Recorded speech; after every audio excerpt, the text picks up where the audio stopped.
Good afternoon. Dito na naman, magsusundo sa school. Masabi mga tagya-tagyawat pa ako.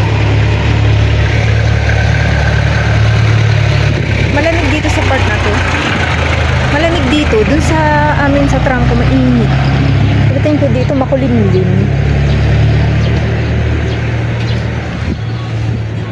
Ayun, parang uulan. Buting dala akong payong. Wednesday na naman, moms. As usual. Ano na naman? May mga puti-puti akong buhok, moms. Oh. Yan. As usual, ano na naman tayo? Cleaner. Sabi dun sa napanood ko, moms, hanggang April 12 na lang ang pasok ng mga public school. Ewan ko kung kasali sila Kalil. Feeling ko hindi. Kasi sila Kalil kasi August pumasok pala. Nauna ang public school na pumasok. Ayun. Baka kami mga siguro May pa ang bakasyon. Tagal-tagal pa. Kasi naalala ko nga pala last year May din kami. Yung last namin nila Kalil parang second week. Nag-exam sila ng first week pa. Yun. Naalala ko last year first week ng May ako. Exam ko nun. Nung nag-aaral ako sa BSU. Tapos, second week ng May, sila Kalil naman. Ayun. Tama ba? Oo yata. Tama. Ayun.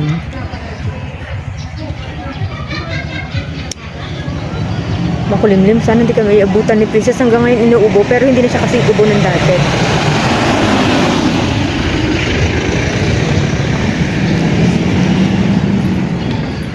Ayan, ma'am, so, umirik na ang araw. Kanina, makulimlim. Yan, lumabas na ang araw, oh. Okay na. Baka mamaya uulan yan. Hindi ko, kahapon yata, o isang araw, umulan.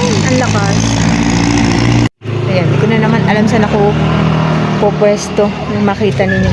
Okay, so, moms, tayo, habang inaantay natin si Princess. Pinaghahanap ako ng medyo, hindi, ng araw. Kasi, parang, naano ako sa araw. So, yun, moms. Magkaroon tayo ng konting story time. Pero naghahanap ako ng medyo hindi masyadong masikat ang araw. Nag-aano yung araw, moms, eh. So, di bali na. Yung story ko naman ang aanin nyo. Pakikinggan. O, dito. Maganda dito ang pwesto. Hindi masyadong nasisinaga ng araw. So, ayun, moms. Tuloy natin. Moms, nitong mga nakakaraang linggo, parang may something ako nararamdaman doon sa bahay namin. Though, alam ko naman na, yun, sinabi na kasi ni Manong Fortune dati. Kung maalala nyo, si Manong Fortune, yun yung suki naming tagahilot ng mga bata. Pinagpapatawasan namin, ganun. Ngayon, moms, meron akong something na nararamdaman sa bahay. Kasi tumatayo ako ng 3:30 or 4 para magluto ng breakfast at saka baon ng dalawang bata. Ngayon, one time, magdidikdik ako ng bawang kasi magigisa ako ng babaunin nila. May sumitsit sa akin. Parang ang lapit lang sa akin ng sumitsit, parang lalaki. Natakot ako. Napatakbo ko doon sa mister ko. Nagising pa nga si Princess daw eh. Ngayon, natakot ako. Kaya lang pinaglabanan ko na lang din yung takot kasi nga, kailangan ko magluto. Walang babaunin yung dalawa. Tapos, moms, matagal na yun na nangyari, siguro mga 1 week ago. Nung mga nakakaramdam ako na nagwo-call ako or nagwo-work ako doon sa cubicle ko, biglang nakita ko, moms, na hindi ko nakita. Naramdaman ko parang may biglang nananayo yung aking buhok dito sa may left side dito sa may left side ng head ko. Parang may biglang malamig tapos nananayo yung buhok ko. Natakot ako pero parang hindi ko na naman siya pinansin. After 2 days, nakahiga ako, pa-chat ko si Mika. Nagchichikahan lang kami. Pero chat-chat lang. PM lang. Tapos sabi ko kay Mika, parang may dumapo sa akin insekto. Mika, sabi ko, parang bigla ako natakot. Sabi ko, parang may hangin na umano sa may bumbunan ko. Dito, ma'am, siya. Parang may umanong hangin. Ayun. Sabi ko, may something ako nararamdaman. Baka meron na naman tayo kakong bisita dito sa bahay. Parang nasanay na nga kasi ako ng ganun.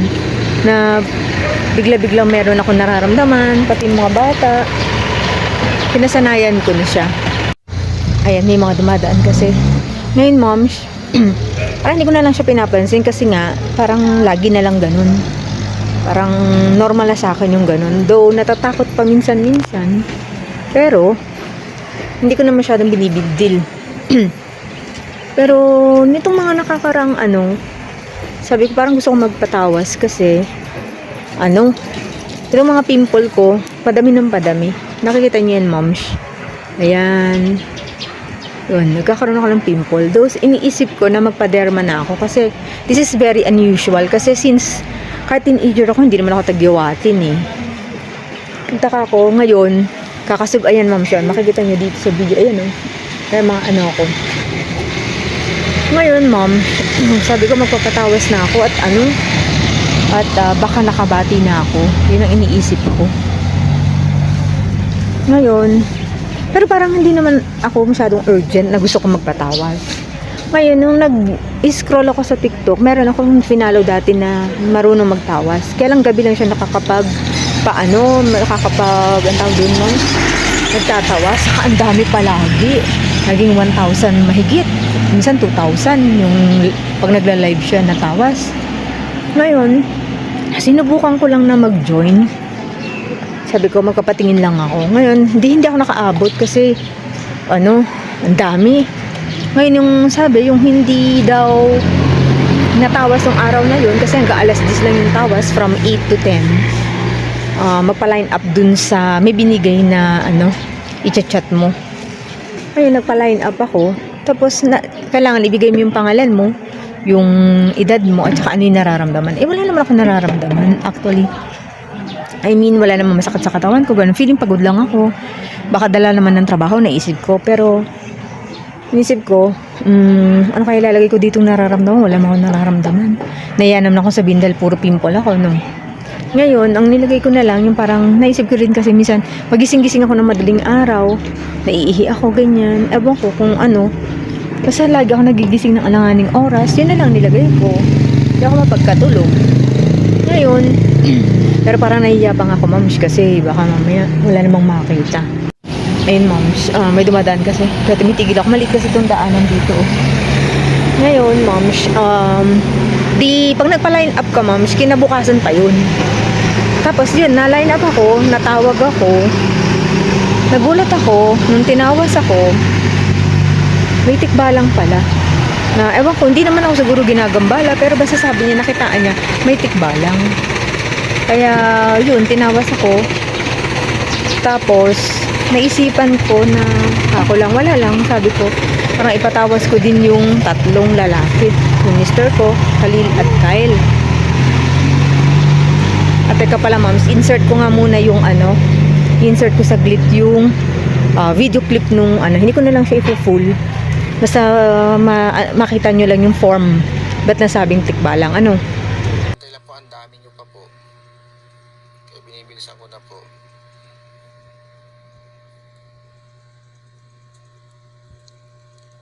Kayo na kanina, na-replyan kayo ni Ma'am Tin. Pantay na lang po yung pangalan niyo, ha.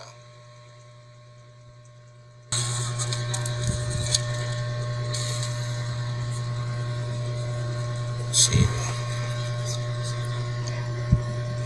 Mata, ilong, bibig, sipo ng mukha niya. Mata, ilong, bibig, sipo ng mukha niya. Tikbalang po ito sa iyo, ha. Mata, ilong, bibig po niya, sipo ng mukha niya. Tapos buhok po niya, yan po. Isang uri ng tikbalang. Ayun, ma'am. Ngayon, sinend ko kala Mika, sa nanay ko. Yung pinanood nila, nakot din sila. Ngayon, ma'am, sabi ko, pa-line up ko nga din tong palista ko nga rin itong 3 lalaki. Baka inaano rin sila, ginagambala ng tikbalang. Kasi noon, naalala ko si Kyle, yung mga pagkakataon na hindi daw siya mapagkatulog. Tapos, parang nawalan siya ng ganang kumain. Di pina-line up ko. Sabi pa nga nung kausap ko, ay ma'am, usually pag buong pamilya, isa lang yung niyan, magagamot na rin sila. Yun ang sabi. Ay sige po, sabi ko. Ngayon, continuation, after ng work ko, chinat ulit ako ng babae. Yun nga yung kung saan ka magkapalista. Tapos sabi niya, ano po bang nararamdaman ng mga anak nyo? Hindi sinabi ko. Sige, tas, ang haba ng usapan namin hanggang sabi niya na, sige, ilista ko na lang yung anak nyo, sabi niya, saka yung mister nyo, patignan na din natin. Ayun, yan, tuwa naman ako kasi, para malaman ko din kung pati sila yung ginagambala ng entity.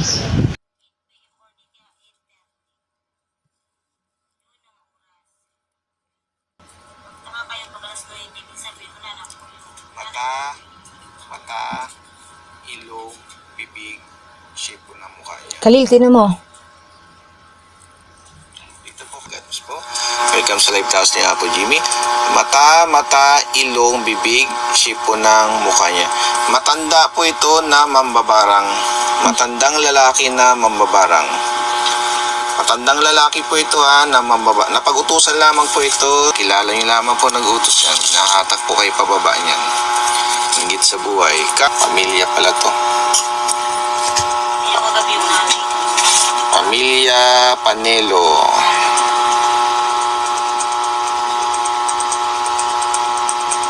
Tingnan natin kung sino pong mga bala sa iyo.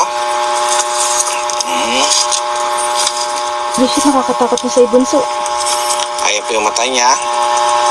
Mata, ilong, bibig, shape po ng mukha niya. Mata, ilong, bibig, shape po ng mukha niya. Matanda rin po ito matandang lalaki na mambabarang. Yan po dito sa bata yung sa papa mo ba yung nauna? Matandang lalaki rin po yun na mambabarang. Ito ganun din po, matandang lalaki na mambabarang.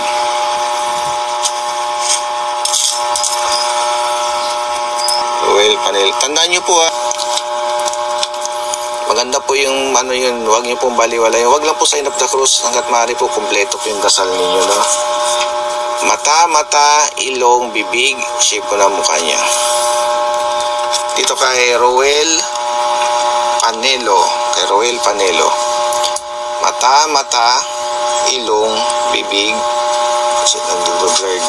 Mata, ilong, bibig, shape po ng mukha niya, tapos yung buhok na. Same lang po matandang lalaki po ito Matandang lalaki na mambabarang. Ayan po Pamilya Panelo. Napag-utusan lamang po yan tatlo sila po isa lang nakalagat siguro yan.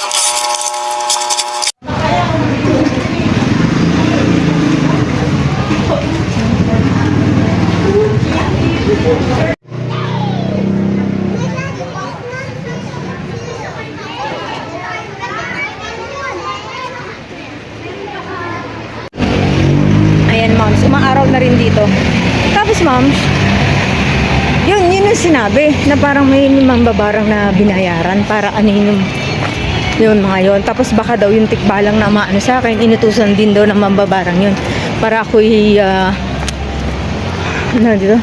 guluhin or ewan ba, yung mga gawaing mali. So ayun, moms, ngayon sinend ko yung video sa nanay ko, sa kapatid ko, tsaka kay Mika. Ngayon, ayun moms, anin natin, hindi naman matatalo naman talaga ang mga masasama niyan, malalaman din naman yan Tsaka kahit hindi tayo gumante, babalik sa kanila yung ginagawa nilang masama, di ba? Dito na kami mom sa simbahan.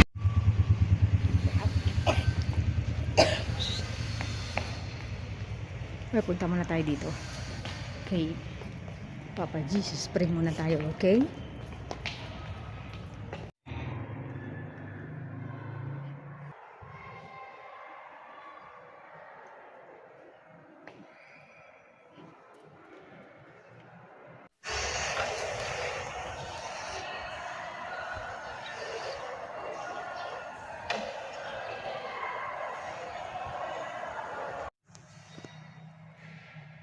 Ganun ka. Tara, dun tayo. Dito tayo lumabas. Isesel ka na Sobrang init naman ngayon. Printed. Na printed. Hindi na kami. See you.